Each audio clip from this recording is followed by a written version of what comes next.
नमस्कार विद्यार्थियों, ethics, integrity and aptitude की कक्षा में आप सभी का स्वागत है।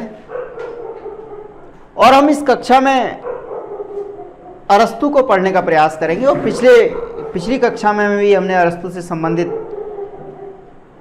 दर्शन को देखा था, उनके जन्म से संबंधित सिद्धांतों को देखा था और उनके जो नैतिकता से संबंधित दर्शन हैं उसको देखने का प्रयास किया था। इस कक्षा में हम अरस्तु के ही बातों को आगे बढ़ाएंगे और आज देखेंगे कि अरस्तु का नैतिक दर्शन क्या है। तो हेडिंग लगाइए अरस्तु। कौन? अरस्तु। और आज हम देखेंगे अरस्तु के नैतिक विचार। क्या देखेंगे? अरस्तु के नैतिक विचार।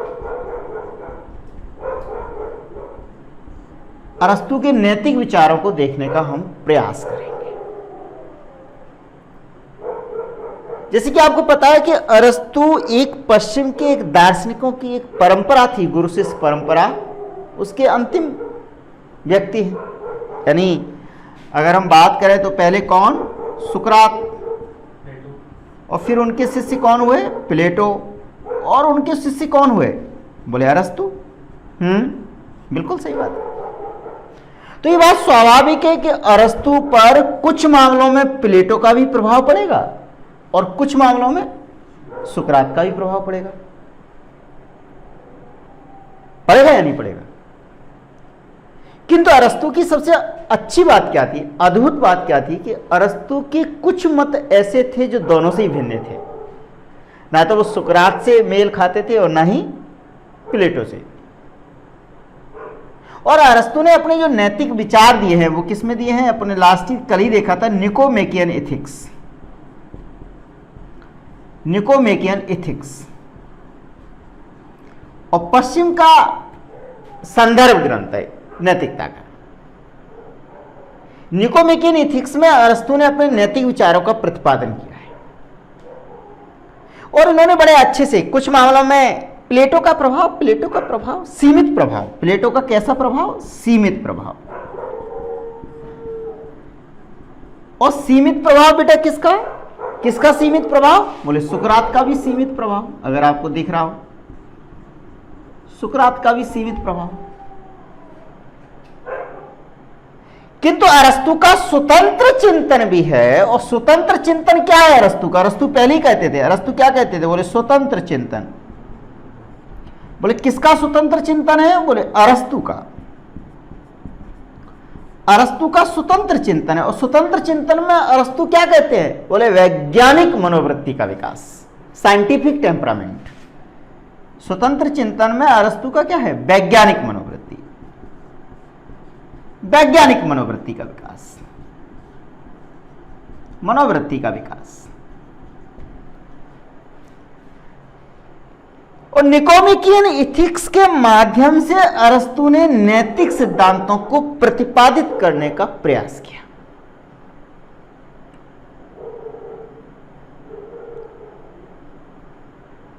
वैज्ञानिक मनोवृत्ति में अरस्तु ने क्या कहा? अरस्तु ने कहा कि व्यक्ति का हर कर्म नैतिकता या अनैतिकता की कसौटी पर नहीं परखा जा सकता। बोले नैतिक होने के लिए क्या होना चाहिए? बोले कर्म तो करना ही चाहिए व्यक्ति को। इसके साथ साथ संकल्प की स्वतंत्रता भी होनी चाहिए, उसको कर्म करने की स्वतंत्रता, संकल्प स्वातंत्र। मान लीजिए आपको बंधक बना लिया और बंधक बना के आपसे कोई अनैतिक कृत्य करवा लिया, तो अरस्तु मानते हैं वो उस व्यक्ति की गलती नहीं है, उसकी स्वतंत्रता कहां थी कार्य करने की उसे। अगर व्यक्ति अपने अंदर संकल्प स्वातंत्र रखे, क्या रखे? संकल्प स्वातंत्र। यानी अरस्तु की क्या है? अरस्तु की क्या है? नैतिक होने के लिए क्या होना चाहिए? अरस्तु ने कहा व्यक्ति के कर्म नैतिक होने के लिए, व्यक्ति के कर्म नैतिक होने के लिए क्या होना चाहिए? या नैतिक है या अनैतिक है ये परखने के लिए क्या होना चाहिए? बोले संकल्प स्वातंत्र होना चाहिए। क्या होना चाहिए? संकल्प स्वातंत्र होना चाहिए। स्वातंत्र। संकल्प स्वातंत्र्य होना चाहिए। संकल्प स्वातंत्र्य का मतलब है आप अपने मन से कर रहे हैं, आप पे किसी का बाहरी दबाव नहीं है। अब आपको बंधक बना लिया, फिर आपसे कह रहे हैं चल खाना खा खा खा, आप कह रहे हैं सॉरी।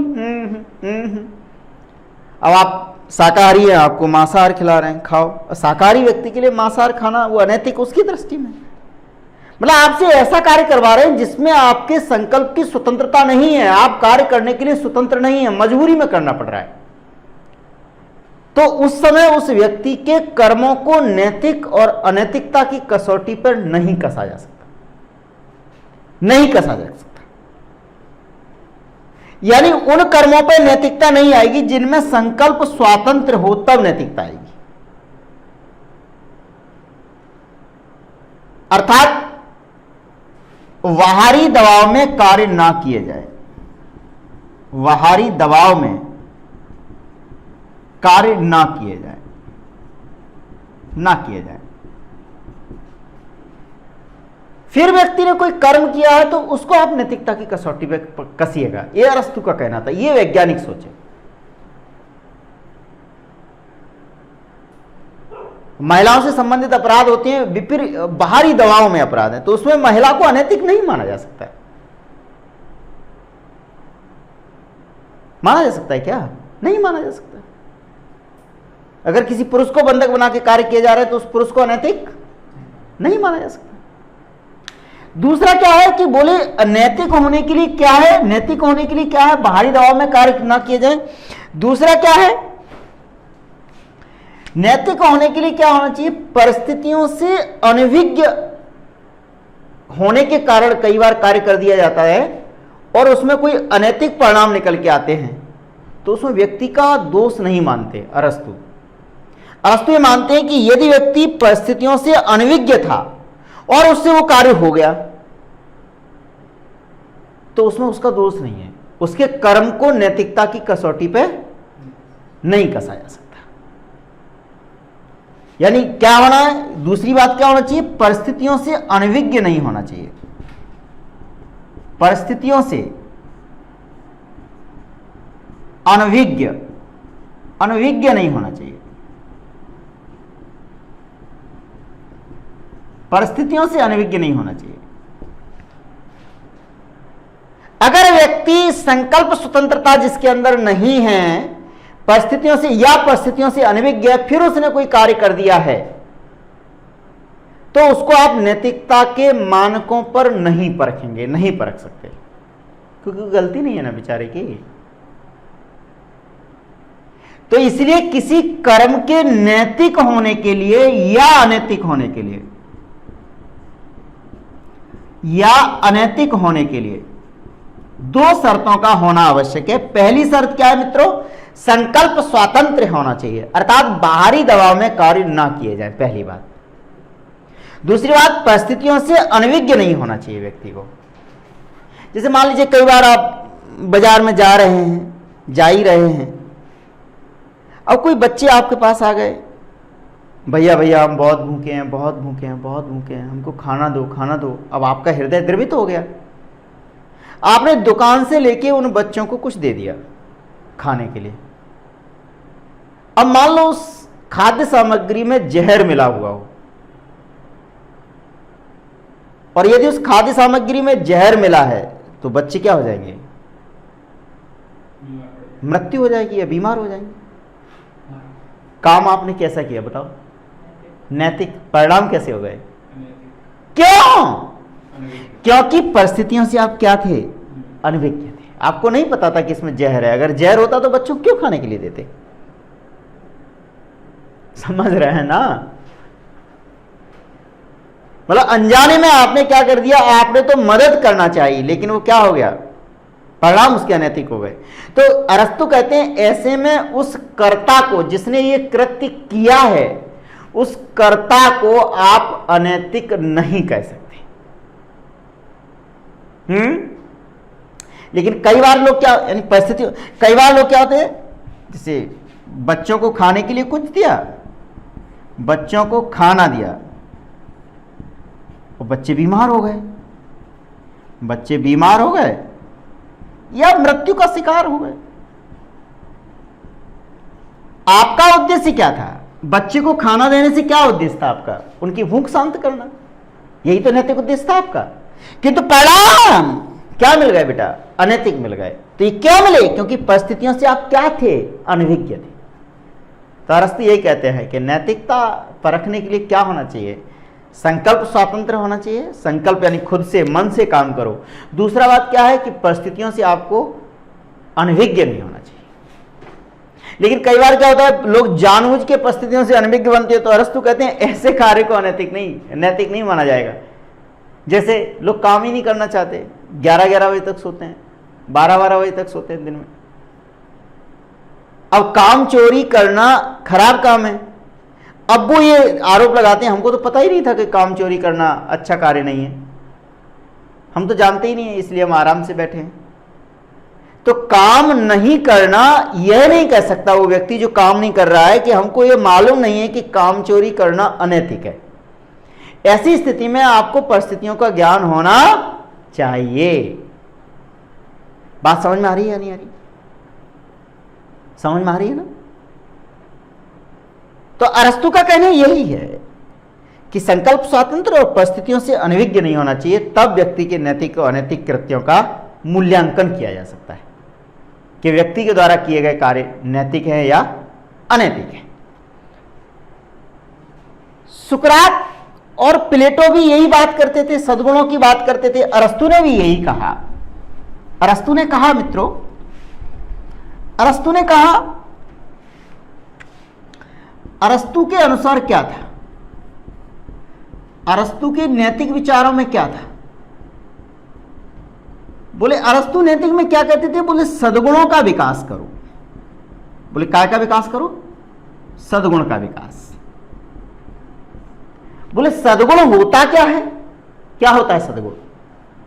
सद्गुण जो होता है वो दो अतिवादी स्थितियों के मध्य अवस्था है। दो अतिवादी स्थितियों के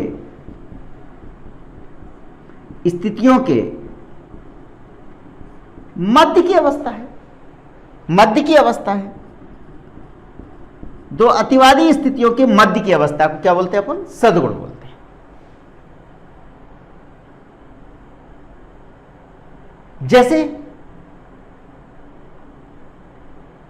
जैसे संयम है। संयम एक सद्गुण है। एग्जाम्पल देते हैं, संयम एक सद्गुण है या नहीं? बोलो। तो संयम सद्गुण किन दो अतिवादी स्थितियों के बीच की अवस्था है? बोले एक तरफ अनियंत्रित भोग, अनियंत्रित भोग, बोलो ना भैया, और दूसरी तरफ पूर्ण वैराग्य, बोलो ना। पूर्ण वैराग्य और अनियंत्रित भोग के बीच की अवस्था क्या है? बोलो संयम। दो अतिवादी, ये अतिवादी एक्सट्रीम सिचुएशन है। अनियंत्रित भोग, विलासता में लिप्त है। पूर्ण वैराग्य, बोले संसार से कोई मतलब नहीं है। दोनों ही स्थितियों में संसार की गति नहीं चल सकती। अगर सभी लोग पूर्ण वैराग्य धारण कर ले तो ऑनलाइन क्लासेस कौन सुनेगा? यूपीएससी एग्जाम कौन देगा? पीएससी एग्जाम कौन देगा? और यदि सभी लोग अनियंत्रित तो भोग में लिप्त हो जाएं तो पतन हो जाएगा। तब भी संसार चलेगा कैसे? तो संयम इन दोनों के बीच की अवस्था है। तो व्यक्ति, अरस्तु यही कहते हैं कि अरस्तु कहते हैं कि व्यक्ति के अंदर सद्गुणों का विकास होना चाहिए। अरस्तु से किसी ने कहा क्या सद्गुण व्यक्ति के जन्मजात होते हैं? तो अरस्तु ने कहा न न न, गंदी बात। सद्गुण क्या होते हैं? जन्मजात नहीं होते, बल्कि निरंतर अभ्यास के साथ आते हैं। ऐसा नहीं कि कोई व्यक्ति सद्गुण लेके ही पैदा हुआ। तो अरस्तु का पहला विचार क्या था बेटा? क्या दो अतिवादी स्थितियों के बीच की अवस्था। तो अरस्तु ने क्या कहा? अरस्तु ने कहा लाला कि सद्गुण नंबर 1, सद्गुण जन्मजात नहीं होते हैं। जन्मजात ना होकर क्या होते हैं? बोले निरंतर अभ्यास से आते हैं। निरंतर अभ्यास से आते हैं। निरंतर अभ्यास से आते हैं। सद्गुण जन्मजात नहीं होते। अगर जन्मजात होते तो फिर तो देखिए, एक तरफ तुलसी जा रहे हैं, नदी के इस पार तुलसी हैं, अत्यंत अनियंत्रित भोग की तलाश में पत्नी से मिलने, और जब नदी के उस पार जाते हैं, सद्गुणों का विकास हो जाता है तो वैरागी बन के आ जाते हैं। जा रहे हैं नदी के इस पार, तुलसी कैसे हैं? भोग की लालसा में। और नदी के उस पार से जब वापस आते हैं तो तुलसी कैसे हैं? कैसे हैं बोलो? वैराग्य की स्थिति में, अर्थात संयम की स्थिति में सद्गुणों का विकास हुआ, जन्मजात नहीं है। अगर जन्मजात होते तो कई ऐसे महापुरुष हुए जो बहुत ही, महात्मा गांधी देख लीजिए, गांधी जी देख लीजिए, गांधी जी ने अपने सद्गुणों को विकसित किया कि नहीं किया बोलो? सद्गुणों का विकास किया। तो मनुष्य के अंदर कैसे होते हैं? सद्गुण जन्मजात नहीं होते हैं, निरंतर अभ्यास आते हैं। और सद्गुण का मतलब क्या है? कोई न कोई सद्गुण किसी एक इच्छा को नियंत्रित और नियमित करता है। अगर एक सद्गुण का आपके अंदर विकास हुआ तो वो किसी दूसरी इच्छा को क्या करता है? वो नियंत्रित और नियमित करता है। अर्थात क्या कहता है? सद्गुण जन्मजात ना होकर विकास होता है। एक सद्गुण जो होता है, एक सद्गुण जो होगा वो क्या करेगा? व्यक्ति की किसी इच्छा को नियंत्रित करेगा। व्यक्ति की किसी इच्छा को क्या करेगा बेटा? बोले नियंत्रित व नियमित करता है।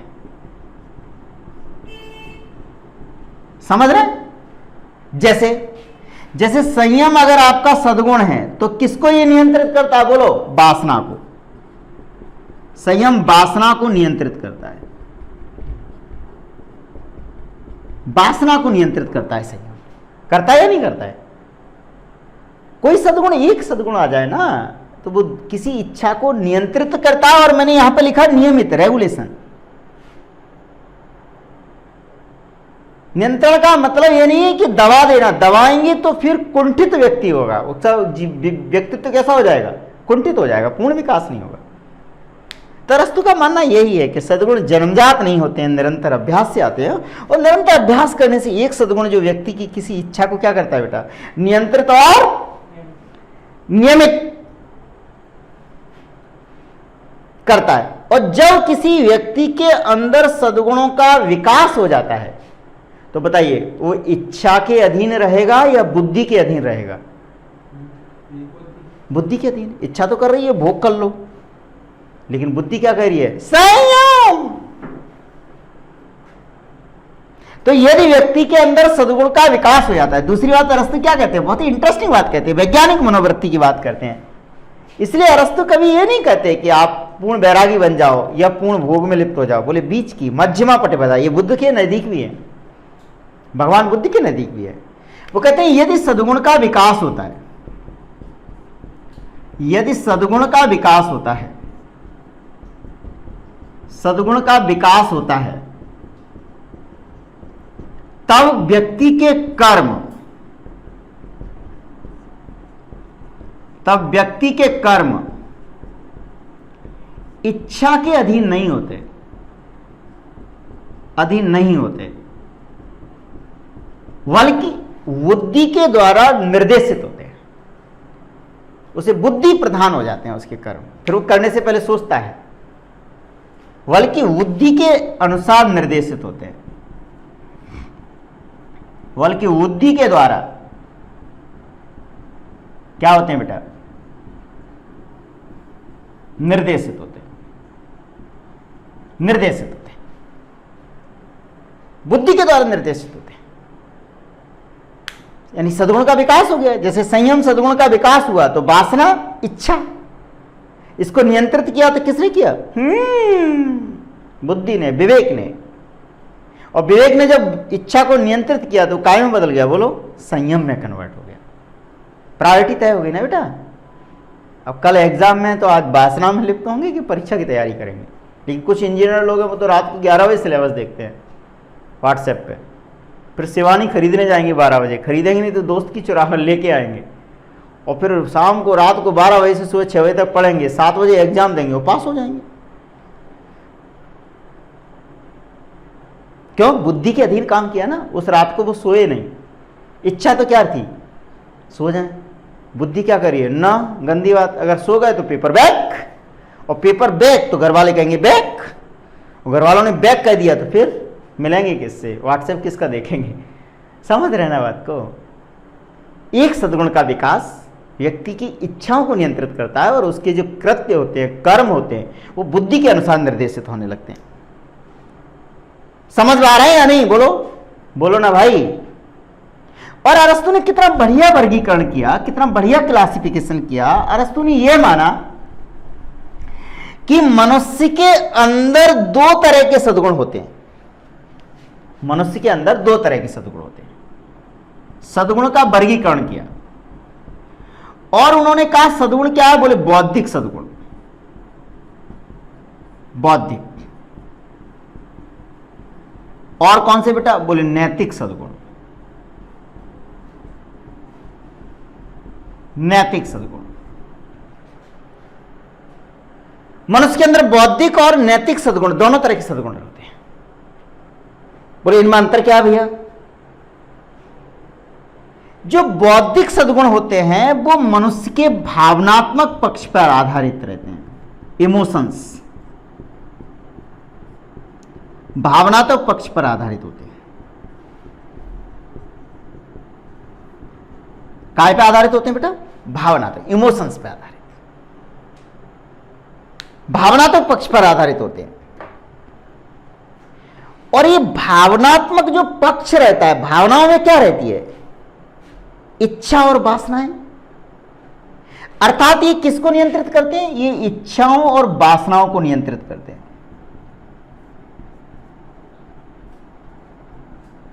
बोलो ना, बोल क्यों नहीं रहे हो? नियंत्रित करते हैं, इच्छा एवं वासनाओं को नियंत्रित करती है। ये पशुओं में भी होता है। ये पक्ष किसमें रहता है? ये आत्मा का कौन सा पक्ष है? ये भावनात्मक पक्ष है, और ये पशुओं में भी रहता है। लेकिन पशुओं को नियंत्रित करने की शक्ति नहीं रहती। अगर भैंस को लग गया कि हमको वो अमरूद खाना है तो भैंस जाएगी, और अपने को लग गया कि हमको अमरूद खाना है लेकिन अब जेब में पैसा नहीं है तो बौद्धिक सद्गुण नियंत्र है। बोले दुकान वाले के पास कहो भैया हमको अमरूद दे दो, वो कहेगा पैसा लाओ, वो नहीं है, बोले जाओ यहां से। और अगर ये सद्गुण नहीं है तो लड़ाई करिएगा और चुरा के ले आइएगा, तो फिर आपके अंदर सद्गुण नहीं है। तो मनुष्य को ये जो भावनात्मक स्तर पर जो आधारित सद्गुण है अर्थात बौद्धिक सद्गुण है, यही मनुष्य को पशुओं से क्या बनाते हैं? बोलो डिफरेंट बनाते हैं, अलग बनाते हैं। क्योंकि मनुष्य के, पशुओं के अंदर भी इच्छाएं होती हैं, वासनाएं होती हैं। तो बौद्धिक सद्गुण मनुष्य को पशुओं से अलग बनाते हैं। ये जो बौद्धिक सद्गुण होते हैं वो मनुष्य को कैसे अलग बनाते हैं? बोलो पशुओं से अलग करते हैं। बोलो ना भैया, बोला या नहीं बोला? पशुओं से अलग करते हैं। और इसमें आपने इच्छाओं पर नियंत्रण किया कैसे? अगर अबोध बालक है, समझिए बात को, अबोध बालक है, अगर छोटा बच्चा है और अमरूद का ठेला अगर सामने लगा है तो अमरूद उठा लेगा, उठाएगा या नहीं उठाएगा, और खाने लगेगा। अब वो ठेला वाला भी उससे नहीं कहेगा बच्चा है क्या करें। हम लोग भी तो बचपन में ऐसे किया ना, वर्मा अंकल की छत पर चढ़ के शर्मा अंकल के अमरूद को तोड़ लिया, खा लिया, क्योंकि हमको पता नहीं है ना। अर्थात इस पर बौद्धिक सद्गुण पर नियंत्रण किसका होगा? बोले इस पर जो नियंत्रित करता है वो कौन करता है? अभी अपने देखा था बुद्धि अर्थात विवेक नियंत्रित करता है। बौद्धिक सद्गुणों को नियंत्रण कौन करता है? सबसे महत्वपूर्ण, बौद्धिक सद्गुणों में सबसे महत्वपूर्ण जो सद्गुण है, सबसे महत्वपूर्ण वो कौन है? बोलो बोलो भैया बोलो, सबसे महत्वपूर्ण कौन है? बोले विवेक। विवेक से ही तो हम नियंत्रित हुए, ज्ञान था हमको। बोलो इच्छाओं या वासनाओं पे नियंत्रण। बोले हमको इच्छा हो रही है, बोले क्या, उनसे मिलना है। बोले कितने बजे? रात को 12 बजे। अब विवेक नहीं है तो चले जाओ, रात को 12 बजे मिल आओ। व्हाट्सएप पे मैसेज आ गया है, गए, दरवाजा खटखटाया,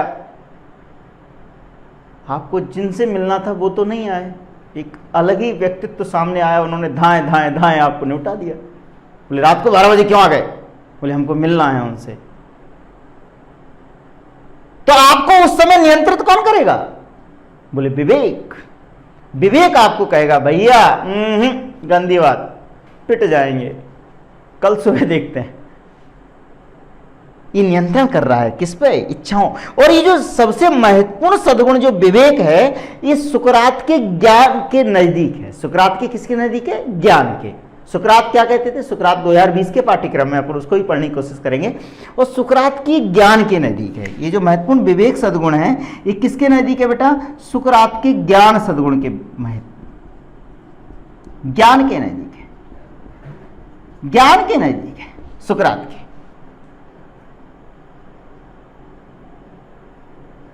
विवेक सबसे महत्वपूर्ण सद्गुण है बौद्धिक सद्गुणों में। बौद्धिक सद्गुणों में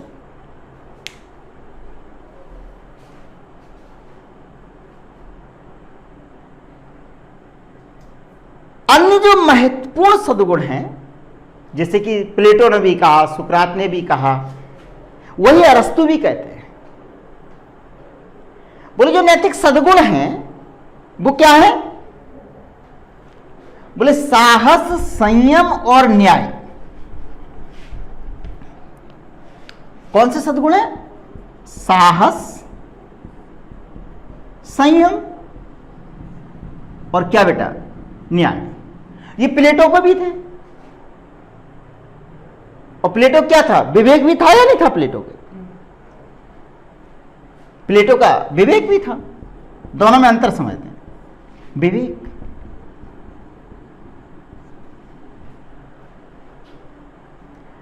प्लेटो क्या कहते थे? ध्यान से समझिएगा। प्लेटो कहते थे कि न्याय सर्वाधिक महत्वपूर्ण संयोग सद्गुण है।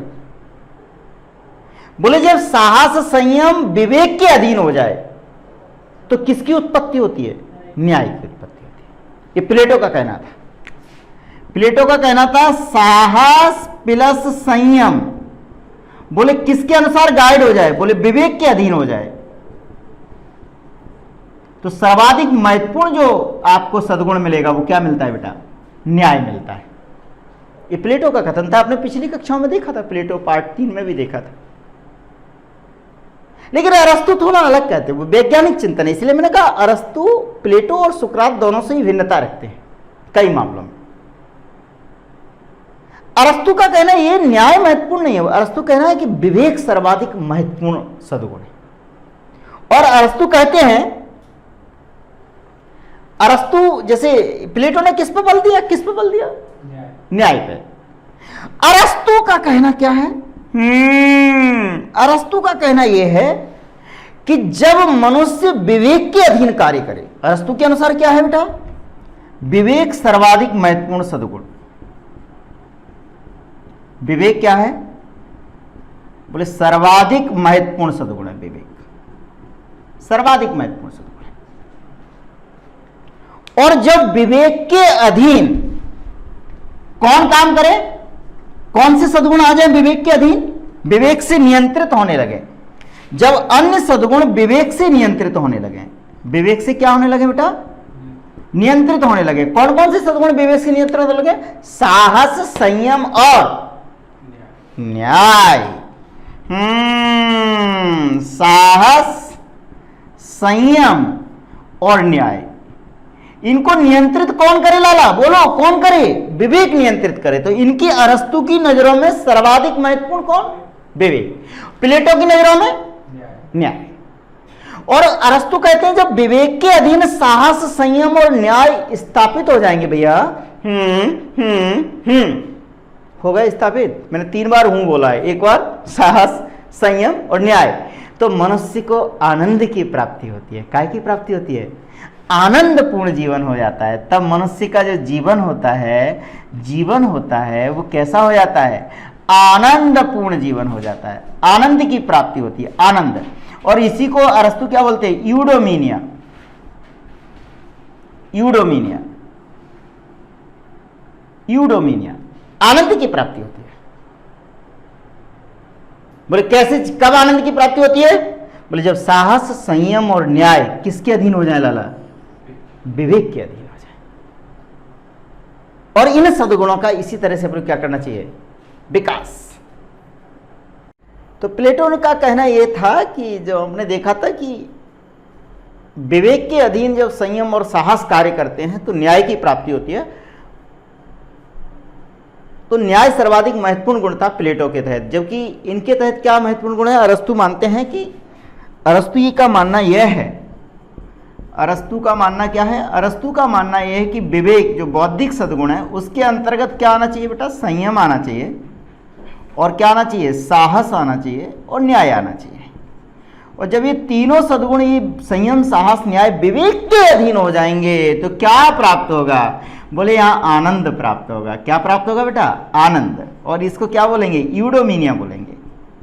क्या बोलेंगे? यूडोमिनिया। तो अरस्तु को हमने देखा कि अरस्तु प्लेटो और सुकरात से कई मामलों में अपनी थोड़ी विचारों की भिन्नता रखते हैं। अरस्तु का मानना यह है कि नैतिक सद्गुणों का स्वरूप क्या हो। अरस्तु ये कहते हैं कि नैतिक जो सद्गुण होंगे, नैतिक सद्गुण आप लोग परिभाषित किए ही हैं, देखा ही है क्या है सद्गुण का मतलब क्या है? दो अतिवादी स्थितियों के मध्य की अवस्था, स्थितियों के मध्य की अवस्था, मध्य की अवस्था। जो अतिरेकवादी स्थिति है, एक्सट्रीम पोजिशंस है, एक्सट्रीम लाइन है, उनके बीच की अवस्था को अपन क्या बोलेंगे? सद्गुण बोलेंगे। और अरस्तु का मानना यह भी है कि व्यक्ति को शारीरिक सुख पर ज्यादा ध्यान नहीं देना चाहिए, किंतु शारीरिक सुख को छोड़ना भी नहीं चाहिए। मतलब व्यक्ति के सुख में, देखिए समझिए, मध्य मार्ग क्या है कि ऐसा नहीं कि शारीरिक सुख बिल्कुल नहीं चाहिए, किंतु आपके सुख में शारीरिक सुख भी क्या है? अंतर्निहित है। किंतु कैसी अवस्था में? बोले संयमित अवस्था में, संयम की अवस्था में। बोले संयम क्या? बोले संयम एक सद्गुण। और संयम सद्गुण क्या लाला? बोलो बोलो। अनियंत्रित भोग, अनियंत्रित भोग और क्या बेटा? पूर्ण वैराग्य के मध्य की अवस्था, पूर्ण वैराग्य के मध्य की अवस्था। और इनकी जो बीच की अवस्था है उसे क्या बोलेंगे? संयम। तो अरस्तु का मानना यही है कि आनंद में शारीरिक सुख नहीं, केवल आनंद केवल शारीरिक सुख नहीं है। अरस्तु के अनुसार अगर हम निष्कर्ष निकालने का प्रयास करें, कंक्लूजन पे पहुंचने का प्रयास करें, तो अरस्तु क्या कहते हैं बेटा? अरस्तु कहते हैं कि आनंद केवल शारीरिक सुख नहीं है। आनंद केवल कैसा सुख नहीं है बेटा? शारीरिक सुख नहीं है, केवल शारीरिक सुख नहीं है। केवल, केवल बोला है, बल्कि इसमें शारीरिक सुख भी अंतर्निहित है। ध्यान देना, बल्कि इसमें शारीरिक सुख भी अंतर्निहित है। शारीरिक सुख भी अंतर्निहित है। समझ रहे हैं? आनंद केवल शारीरिक सुख नहीं है, आनंद क्या है? शारीरिक सुख भी इसमें साथ में। और जब व्यक्ति सद्गुणों के अधीन कार्य करेगा तो उसके अंदर कौन से गुण आएंगे? बोले कर्तव्य पालन की भावना आएगी। और क्या करेगा? और वो बुद्धि संगत आचरण करेगा। आचरण कैसा करेगा? जब व्यक्ति सद्गुणों के अधीन कार्य करेगा, सद्गुण के अधीन कार्य करेगा। अरस्तु का कहना यह है कि जब व्यक्ति सद्गुण के अधीन रहेगा, सद्गुण के अधीन रहेगा तो पहली बात क्या आएगी बेटा? उसमें कर्तव्य पालन की भावना, कर्तव्य पालन की भावना का विकास होगा, कर्तव्य बोध आएगा। हम अधिकारों के लिए तो संघर्ष करते हैं, लेकिन कर्तव्यों को क्या करते हैं हम लोग, भूल जाते हैं। हमको अधिकार चाहिए, कोरोना महामारी से हमको विजय चाहिए, सरकार ये नहीं कर रही, सरकार वो नहीं कर रही। बोले मास्क लगाए हो, नहीं, जेब में रखा है। काहे रखा है? सोशल डिस्टेंसिंग बनाए हो, ना ना, गंदी बात। शादी समारोह में जा रहे हैं, विवाह कर रहे हैं, तो निर्देशों का भी तो पालन करो। कर्तव्य ध्यान रखिए, किसी एक व्यक्ति के कर्तव्य दूसरे के अधिकार होते हैं, और जब कोई एक व्यक्ति अपने कर्तव्यों की अवहेलना करता है तो दूसरे व्यक्ति को अपने अधिकारों के लिए संघर्ष करना पड़ता है। शिक्षक का कर्तव्य पढ़ाना, अब शिक्षक अपना कर्तव्य छोड़ दे, पढ़ाना बंद कर दे, तो विद्यार्थियों को आंदोलन करना पड़ेगा। सर पढ़ाओ पढ़ाओ, पूरी तनख्वाह ले जाते हो, पढ़ाते नहीं हो। पुलिस प्रशासन का कर्तव्य कानून और व्यवस्था को बनाए रखना, और अगर वो अपने कर्तव्यों का पालन ना करे तो जनता क्या करेगी, त्राहिमाम, अपने अधिकारों के लिए क्या करेगी, आंदोलन करेगी। तो समझ रहे हैं क्या है मतलब, एक के कर्तव्य, एक व्यक्ति का कर्तव्य दूसरे का क्या होता है लाला, बोलो, अधिकार। और जब ये अपने कर्तव्यों की अवहेलना करेगा, क्या करेगा, अवहेलना करेगा पहला व्यक्ति, तो दूसरा व्यक्ति अपने अधिकारों के लिए क्या करेगा, संघर्ष करेगा, आंदोलन करेगा। तो समझिए, तो अरस्तु क्या कहते हैं कि व्यक्ति के अंदर यदि सद्गुणों का विकास है तो उसके अंदर कर्तव्य पालन की भावना का विकास होगा। जब कर्तव्य पालन आ जाएंगे तो सभी व्यक्तियों को उनके समुचित अधिकार मिल जाएंगे। बात समझ में आ रही है या नहीं आ रही है, बोलो ना। इसलिए कर्तव्य बोध होना चाहिए, कर्तव्य परायणता की भावना का विकास होना चाहिए। और अरस्तु यही कहती है, यदि सद्गुण है तो कर्तव्य पालन की भावना प्लस क्या आ जाएगा, दूसरी चीज क्या आ जाएगी, बोले बुद्धि संगत आचरण करेगा व्यक्ति। कैसा आचरण करेगा, बुद्धि संगत आचरण, विवेक के अधीन आचरण करेगा। और विवेक के अधीन जब आचरण होगा तो आचरण कोई गलत थोड़ी होगा। समझिए, भावना, भावना है ना, भावनात्मक पहलू है, भावनात्मक सद्गुण है विवेक। और जब विवेक के अधीन जब आचरण होगा तो वो आचरण कैसा होगा, बुद्धि संगत आचरण। और बुद्धि संगत आचरण हमेशा अच्छे परिणाम देगा, ऐसा अरस्तु का मानना है।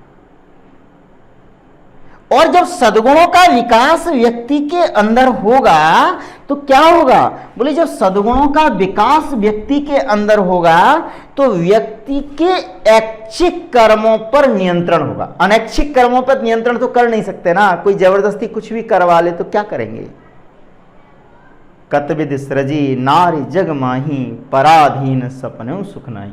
तुलसीदास जी ने भी कहा, अगर हम दूसरे के अधीन हैं तो ऐच्छिक कर्म नहीं है, अनैतिक कर्म करा सकता है, लेकिन आपके जो ऐच्छिक कर्म हैं उन पर नियंत्रण का काम कौन करेगा, कौन करेगा, कौन करेगा, सद्गुण करेंगे। आप समझिए, पूरी वीडियो को देखा करिए आप। कई लोग कहते हैं क्लास छोड़ा देखा, एक कमी है कि मैं सुंदर उतना नहीं हूं, सौंदर्य ईश्वर ने नहीं दिया है, कोई बात नहीं है, मैन्युफैक्चरिंग डिफेक्ट है, मैं कोशिश तो बहुत कर रहा हूं। प्रचार भी आता है कि लक्ष्य लगाइए गोरे हो जाइए, मैं कई बार लगा चुका हूं, बट परिणाम आपके सामने है, कुछ हासिल हुआ नहीं। लेकिन आप वीडियो पूरा देखिए, कंटेंट देखिए पूरा, आपको परीक्षा के लिए फायदा होगा। तो क्या है, सद्गुणों के माध्यम से अरस्तु क्या कहते हैं, सद्गुणों के माध्यम से अरस्तु क्या कहते हैं बेटा, अरस्तु कहते हैं कि ऐच्छिक व्यक्ति के ऐच्छिक कर्मों को नियंत्रण व नियमन प्राप्त होगा। सद्गुणों के माध्यम से क्या होगा, व्यक्ति के ऐच्छिक कर्म, व्यक्ति के ऐच्छिक कर्म क्या होंगे, बोलो, नियंत्रित भी होंगे, नियंत्रित भी होंगे, और क्या होंगे, बोले नियमित भी होंगे, रेगुलेट भी होंगे। और जब व्यक्ति के ऐच्छिक कर्म नियंत्रित व नियमित होंगे, बुद्धि के अनुसार संचालित होंगे, काय के अनुसार संचालित होंगे, बोले बुद्धि के अनुसार जब ये संचालित होंगे, बुद्धि के अनुसार संचालित होंगे, काय के अनुसार संचालित होंगे, बोलो ना बेटा, बुद्धि के अनुसार संचालित होंगे, तो आप समझिए समझिए समझिए, व्यक्ति का शैक्षणिक और बौद्धिक विकास होगा। जब ये बुद्धि के अनुसार संचालित होंगे तो इसका रिजल्ट क्या निकलेगा, व्यक्ति का शैक्षणिक वह बौद्धिक विकास होगा, बौद्धिक विकास होगा। और जब व्यक्ति का शैक्षणिक व बौद्धिक विकास होगा तो व्यक्ति को आनंद की प्राप्ति होगी। काय की प्राप्ति होगी? बोले मजा नहीं आएगा, मजा शब्द अच्छा नहीं है, आप लोग यूज मत करिए। आनंद प्राप्त होगा, यूडोमिनिया प्राप्त होगा। जब व्यक्ति का शैक्षणिक और बौद्धिक विकास होगा, देखिए अरस्तु ने कितना बढ़िया है, अरस्तु को अपने एक सांचे में ही ढाल लिया, जीवन में धारण कर लिया।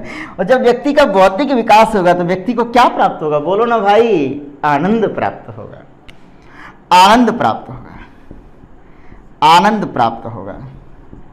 और जब व्यक्ति को आनंद, आनंद को अरस्तु क्या बोलते हैं? बोले यूडोमिनिया प्राप्त होगा, यूडोमिनिया, बोलो ना, यूडोमिनिया प्राप्त होगा, आनंद की प्राप्ति होगी। और जब आनंद होता क्या है? अब सवाल उठ रहा है कि कई पूछ ही रहे हैं कि आनंद क्या है, what is the difference between मजा एंड आनंद। मजा प्राप्त नहीं होगा, मजा अस्थाई है।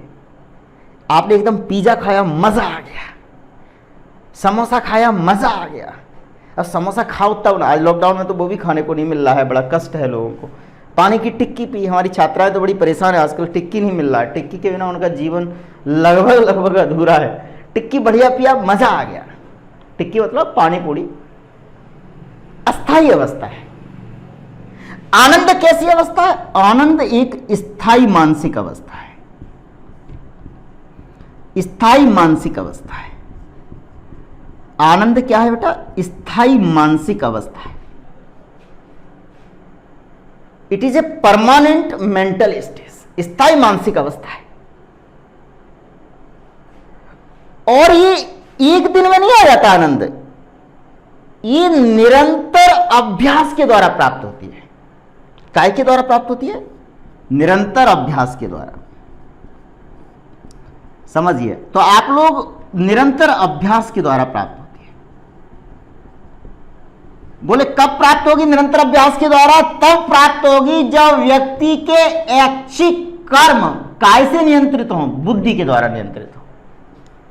समझिए कितना बढ़िया हो गया, गणित बन गया, ये तो मैथमेटिक्स भी बन गया। आनंद, आनंद प्राप्त हो गया। आनंद कैसे प्राप्त होगा? स्थायी मानसिक अवस्था। वो प्राप्त कब होगी? आदरणीय विद्यार्थियों, आप लोग आदरणीय हैं क्योंकि इस क्लास की सफलता का संपूर्ण श्रेय आपको जाता है, आप सबसे महत्वपूर्ण यूनिट है। तो आनंद कब प्राप्त होगा? निरंतर अभ्यास के द्वारा। और निरंतर अभ्यास के द्वारा क्या होगा? बोले बुद्धि के अनुसार ऐच्छिक कर्म क्या होंगे? व्यक्ति के नियंत्रित होंगे और नियमित होंगे, तब व्यक्ति को आनंद प्राप्त होगा। और ये सद्गुणों का महत्व है। और सद्गुण भगवान बुद्धि के अनुसार भी क्या है? मध्यमा पटिपदा मार्ग है जो भगवान बुद्ध का, उसका भी कहीं कहीं ये लोग समर्थन करते हैं, लगभग समर्थन करते हैं। क्यों करते हैं? क्योंकि अरस्तु का कहना क्या था? अरस्तु का कहना यह था कि सद्गुणों का विकास, और सद्गुणों का विकास कैसे? कैसे? बोले निरंतर अभ्यास से। बोले सद्गुणों का विकास, फिर वही बात, सद्गुण की परिभाषा तो आपकी बिल्कुल रट जानी चाहिए। सद्गुणों का विकास, और अरस्तु ने कहा सद्गुणों का विकास करें। और सद्गुण होते क्या है? बोले दो अतिवादी स्थितियों के मध्य अवस्था। मैं कई बार बोर्ड पे लिख चुका हूं, आपको याद ही होगा। दो अतिवादी स्थितियों के मध्य की अवस्था, मध्य की अवस्था, मध्य की अवस्था, यानी दो अतिवादी स्थितियां हैं, उनके मध्य की अवस्था। इसका मतलब क्या है? मध्य मार्ग। क्या अपनाना है? बोले मध्य मार्ग। और बोले मध्य मार्ग ये किसके नजदीक है? और ये मध्य मार्ग का जो सिद्धांत है वो भगवान बुद्ध के नजदीक है। भगवान बुद्ध के विचारों के, सर्वाधिक विचारों के संगत है। विचारों के क्या है बेटा? संगत है। भगवान बुद्ध के विचारों के संगत है मध्य मार्ग का सिद्धांत, मध्यमा पटिपदा। क्यों? क्योंकि दोनों ही स्थितियों में शांति प्राप्त नहीं होगी, आनंद प्राप्त नहीं होगा। बोले दोनों स्थिति क्या है? दोनों स्थिति यह है कि एक स्थिति यह है कि आप प्रगति या शांति के लिए व्यक्ति एकदम निष्क्रिय हो जाए,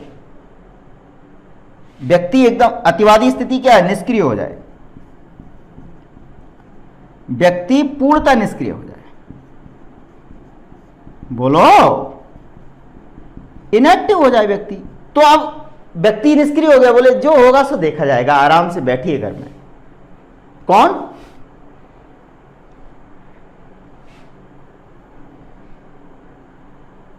अजगर करे न चाकरी, पंछी करे न काम, दास मलुका कहे गए, सबको राखे राम।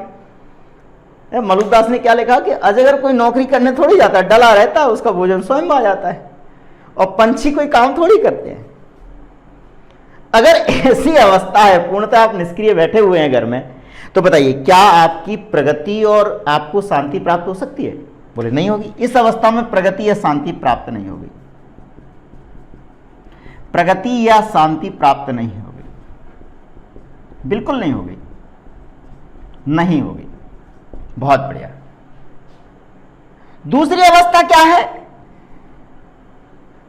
दूसरी अवस्था यह है कि व्यक्ति अनियंत्रित भोग में सम्मिलित हो जाए। काय में सम्मिलित हो जाए? भौतिक और तकनीकी सुख में डूब जाए। बोलो ना, भौतिक व तकनीकी। आजकल तकनीकी सुख भी बहुत इंपॉर्टेंट है। अगर आपके मोबाइल का डाटा खत्म हो गया है तो आपका जिंदा रहना लगभग संभव नहीं है, और रात में 12 बजे खत्म हो जाए तो बड़ा दिक्कत है। लोग छत पे घूमते हैं, कई लोग तो अपनी गाड़ी निकाल के उस गली में जाते हैं जहां खिड़की के सामने कुछ दिखेगा। तकनीकी सुख में अनियंत्रित, ऐसा नहीं, अनियंत्रित, अनियंत्रित भौतिक व तकनीकी सुख में अगर आप आकंठ डूबे हैं, आकंठ डूबे हैं, तब भी आपको प्रगति या शांति प्राप्त नहीं होगी। इस अवस्था में भी प्रगति शांति प्राप्त नहीं होगी, शांति नहीं मिलेगी, प्राप्त नहीं होगी। तो बोले फिर आपको क्या करना चाहिए? बोले भगवान बुद्ध का मध्य मार्ग, यही सद्गुण है। बोले फिर काय का अनुसरण करना चाहिए? बोले आपको मध्य मार्ग का अनुसरण करना चाहिए। बोले दो मध्य मार्ग का मतलब क्या है? इन दोनों ही स्थितियों में आपको क्या स्थापित करने की जरूरत है? बोले साम्य स्थापित करने की जरूरत है। साम्य स्थापित करो। काय में? दोनों अतिवादी स्थितियों में, दोनों अतिवादी स्थितियों में बैलेंस, इक्विलिब्रियम, साम्य स्थापित करो। मध्य मार्ग अर्थात क्या? बोलो मध्य मार्ग। और यही मध्य मार्ग सारे द्वंद्व का क्या है? सारे द्वंद्व का क्या है? बोलो क्या है द्वंद्व का? जितने भी द्वंद्व हैं, जितने भी दुविधाएं हैं, उनका क्या है? समाधान है, द्वंद्व का समाधान। इसलिए अरस्तु भगवान बुद्ध के मध्य मार्ग के सिद्धांत के भी सर्वाधिक नजदीक है, और बोलते हैं कि इस स्थिति में आपको प्रगति भी मिलेगी, शांति भी मिलेगी, और आपको क्या होगा? आनंद की प्राप्ति भी हो जाएगी। लेकिन ये इतना आसान नहीं है। आपका व्यवहार अलग है, मेरा व्यवहार अलग है, इनका व्यवहार अलग है। तो हर व्यक्ति के मध्य मार्ग स्थापित करने का जो पहलू है वो वस्तुनिष्ठ नहीं है, व्यक्तिनिष्ठ है। कोई कितना संयम करेगा, कितना भोग करेगा, कितना तकनीकी सुख में डूबेगा, कितना निष्क्रिय होगा, ये आपकी मध्य अवस्था और मेरी मध्य अवस्था अलग अलग हो सकती है। कठिनाई है क्योंकि वस्तुनिष्ठ नहीं है, ऑब्जेक्टिव नहीं है। क्योंकि मनुष्य है क्या? मनुष्य कुछ नहीं है। क्या है? कुछ नहीं, कुछ नहीं। ये विचारों का संग्रह मात्र है ना। बाकी हाड़ मांस तो आपके अंदर भी है, मेरे अंदर भी है, ब्लड तो मेरे अंदर भी है, आपके अंदर भी है। सौंदर्य थोड़ा डिफरेंट है, कोई बात नहीं। अगर हम गर्भावस्था में जब थे, अगर हमारी मम्मी भी केसर वेसर खा लेती तो हम भी गोरे पैदा होते।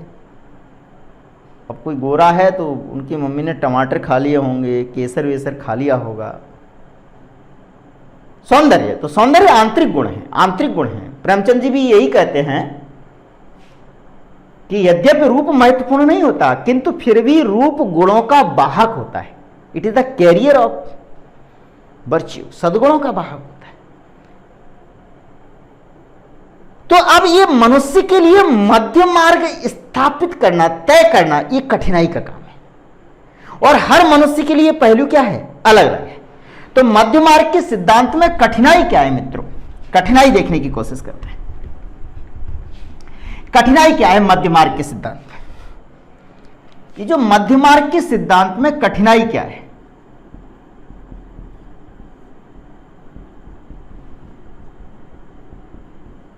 सिद्धांत में कठिनाई क्या है? क्या कठिनाई है? कठिनाई नंबर 1, हर्डल्स क्या है? बोले हर व्यक्ति के, ये मध्य मार्ग सिद्धांत क्या है? ये बौद्धिक सद्गुण है।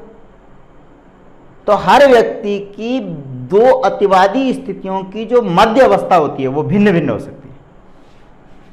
प्रत्येक व्यक्ति की अतिवादी स्थितियों की मध्य अवस्था, अतिवादी स्थितियों के मध्य जो अवस्था है वो क्या हो सकती है? भिन्न भिन्न हो सकती है। बोलो ना, बोलो, भिन्न भिन्न हो सकती है। It is different. अब समझिए ना, जैसे एक होता है कि पूरे दिन खाना खाते रहो, एक्सट्रीम, अनियंत्रित, और दूसरा होता है हम पानी भी नहीं पिएंगे, पूरे निर्जल रहेंगे। और इनके बीच की अवस्था कई लोगों के लिए रहता है, एक पिज्जा खा लो बीच की अवस्था, कई लोग एक सेव खा लो, कई लोग इतनी खीर खा लेते हैं कि उस प्रोटीन जो सामान्य भोजन से हो तो उससे ज्यादा मिल जाती है। तो मध्य अवस्था निर्धारित करना कठिनाई का कार्य है, कठिनाई का कार्य है। क्योंकि भावना, ये जो मध्य अवस्था है वो व्यक्ति की किस पर निर्धारित है? किस पर निर्धारित है? बोले भावना और कर्म पर आधारित है। कैसे आधारित है? बोलो ना बेटा। ये भावना एवं कर्म पर आधारित है, कर्म पर आधारित है। इसलिए कैसी है ये? बोले ये व्यक्तिनिष्ठ है। कैसी है? व्यक्तिनिष्ठ अवस्था है। व्यक्तिनिष्ठ का मतलब समझते हैं? सब्जेक्टिव मैटर है ये, ऑब्जेक्टिव क्वेश्चन नहीं है। ये कैसा क्वेश्चन है? सब्जेक्टिव, व्यक्ति पर निर्भर करेगा। कहते ना, जाकी रही भावना जैसी, प्रभु मूरत देखी तिन तैसी। भावनाओं का ही तो खेल है। मोहन राकेश भी लिखते हैं आषाढ़ के एक दिन में, मां मैंने भावना में भावना का वर्ण किया है। बोले तुम्हारी भावना, जब उसकी मां बोलती है मल्लिका की, बेटा तुम्हारी भावना कर्तव्य नहीं देख रही है, खाना तब मिलेगा, ये प्रेम से खाना नहीं मिलेगा। मल्लिका बोले तुम क्या जानो, मैंने भावना में भावना का वर्ण किया है। बोले कर लो वर्ण, फिर रोगे बाद में। ऐसे तो बोलते हैं बड़े लोग। नहीं, ये मध्य अवस्था अलग अलग है। आपकी मध्य अवस्था अलग अलग हो सकती है। बोले आप क्या करें, आप पढ़ाई और व्हाट्सएप के मध्य संतुलन स्थापित करें, तो 1 घंटे पढ़ाई के और 23 घंटे व्हाट्सएप के, मध्य अवस्था आपने निर्धारित कर ली। और पापा निर्धारित करें तो बोले 23 घंटे काम, 1 घंटे मोबाइल।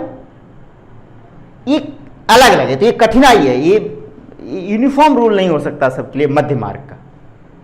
दूसरा क्या है, कई बार स्थितियां ऐसी खराब होती हैं कि उन दोनों की मध्य अवस्था निर्धारित करना संभव नहीं होता, और निर्धारित करते हैं तो वो भी अनैतिक होती है। जैसे कई स्थितियों की मध्य अवस्था का निर्धारण नहीं किया जा सकता। कई स्थितियों की मध्य अवस्था का क्या नहीं किया जा सकता? बोलो, निर्धारण नहीं किया जा सकता। निर्धारण नहीं किया जा सकता। और अगर उनका निर्धारण करेंगे तो वो अनैतिक ही होगा। जैसे हत्या एवं बलात्कार। एक अवस्था सिचुएशन है कि आप हत्या करो, दूसरी अवस्था है कि आप बलात्कार कर दो। अब दोनों की मध्य स्थिति क्या है? बताओ, क्या क्या निर्धारित करोगे? तो इनका मध्य स्थिति निर्धारित नहीं की जा सकती ना। तो अगर ये मध्य स्थिति जो निर्धारित कर दी तो क्या वो नैतिक होगी? मैं आपसे ही पूछ रहा हूं, क्या वो नैतिक होगी? बोलो बोलो बोलो बोलो बोलो। नहीं होगी। या दूसरा क्या है? बोले दूसरा पहलू और क्या है? और क्या पहलू है? बोले चोरी और हत्या के बीच की अवस्था बताओ क्या है? चोरी और हत्या के मध्य अवस्था बताओ, बताओ क्या ये इनके बीच की मध्य अवस्था निकाल सकते हैं अपन? नहीं निकाल सकते ना। बोले प्रतिशोध और ईर्ष्या के बीच की मध्य अवस्था बताओ। बोले प्रतिशोध, बदला लेने की भावना, और ईर्ष्या, इन दोनों की मध्य अवस्था क्या है? बोलो क्या करें? व्यक्ति को थप्पड़ मार दें? मध्य अवस्था है। तो कई ऐसे गुण हैं, कई ऐसे भावनात्मक पहलू हैं कि उनके बीच की मध्य अवस्था निर्धारित करना क्या है बेटा? संभव नहीं है, और करेंगे भी तो क्या होगा? वो भी अनैतिक ही होगा, वो ठीक नहीं होगा। ये मध्य मार्ग की कठिनाई है, कठिनाई है मध्य मार्ग की। तो अरस्तु के अनुसार यही है कि मध्य मार्ग क्या है? दो अतिवादी स्थितियां, उनकी मध्य अवस्था है, लेकिन कठिनाई यही है, दो कठिनाई है कि हर व्यक्ति की मध्य अवस्था भावना और कर्म पर आधारित होती है, इससे उसका निर्धारण करना संभव नहीं होता। क्रोध और ईर्ष्या, अन्य भी देख सकते हैं, अन्य भी देख सकते हैं, क्रोध व ईर्ष्या के मध्य, इसके मध्य अवस्था भी क्या है? क्रोध व ईर्ष्या के मध्य की अवस्था क्या है? यह निर्धारित करना भी नॉट पॉसिबल। ये कठिनाई है मध्य मार्ग सिद्धांत की।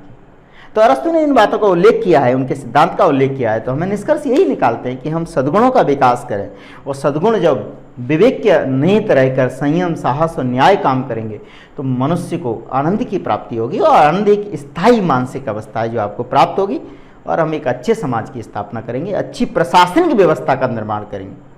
तो अन्य पहलुओं को भी हम, अरस्तु के अन्य पहलुओं को हम अगली कक्षा में देखेंगे। आपके सुझाव, आपने जो प्रश्न कई बार आपको जो पूछना होता है वो प्रश्न भी आप कमेंट के रूप में पूछ सकते हैं। मैं उन प्रश्नों को अगली कक्षा में शामिल करने का भरपूर प्रयास करूंगा।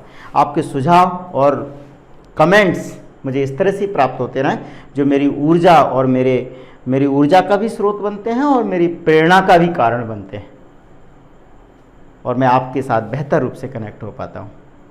तो पढ़िएगा, मिलके प्राप्त करते हैं क्या सफलता, अच्छे अंक लेके आते हैं इथिक्स, इंटीग्रिटी एंड एप्टीट्यूड में। अगली कक्षा में फिर मिलते हैं अरस्तु के अन्य विचारों के साथ। तब तक के लिए क्या आप भी अध्ययन करिए, मैं भी करूंगा, कल मिलेंगे। धन्यवाद।